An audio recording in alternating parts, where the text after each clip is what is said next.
அண்மை செய்தி, தவறான விளம்பரங்களை வெளியிட்டதாக பதஞ்சலி நிறுவனம் மீதான நீதிமன்ற அவமதிப்பு வழக்கில் புதிய பிரமாண பத்திரத்தை தாக்கல் செய்ய ஒரு வாரம் அவகாசம் விதித்து உச்சநீதிமன்றம் உத்தரவு பிறப்பித்திருக்கிறது.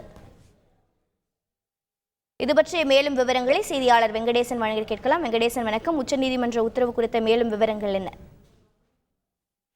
வணக்கம். பதஞ்சலி நிறுவனத்தின் மருந்து பொருட்களின் விளம்பரங்களுக்கு உச்சநீதிமன்றம் கடந்த மார்ச் 7ஆம் தேதி அதிரடியாக தடை விதித்தது.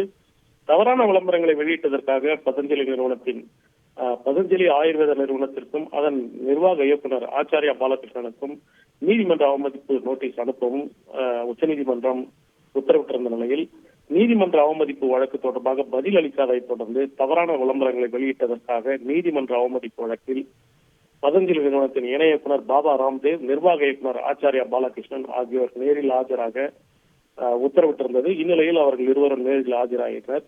இருப்பினும் அவர்கள் இருவர்கள் தரப்பில் தாக்கல் செய்த அந்த பிரமாண பத்திரம் திருப்தி அளிக்கவில்லை. குறிப்பாக அவர்களுடைய அந்த பிரமாண பத்திரத்தில் தெரிவித்தவை உச்சநீதிமன்றத்திற்கு ஏற்புடையதாக இல்லை என தெரிவித்து ஒரு வாரத்திற்குள் மீண்டும் ஒரு புதிய மன்னிப்பு கோரும் புதிய பிரமாண பத்திரத்தை தாக்கல் செய்ய உத்தரவிட்டு ஏப்ரல் 10ஆம் தேதிக்கு இந்த விசாரணையை தள்ளி வைத்துள்ளது. மீண்டும் பாபா ராம்தேவ் மற்றும் ஆச்சாரியா பாலகிருஷ்ணா மீண்டும் ஏப்ரல் 10ஆம் தேதி உச்சநீதிமன்றத்தில் ஆஜராகவும் உத்தரவிட்டுள்ளது. தகவல்களை வழங்கியதற்கு நன்றி வெங்கடேசன்.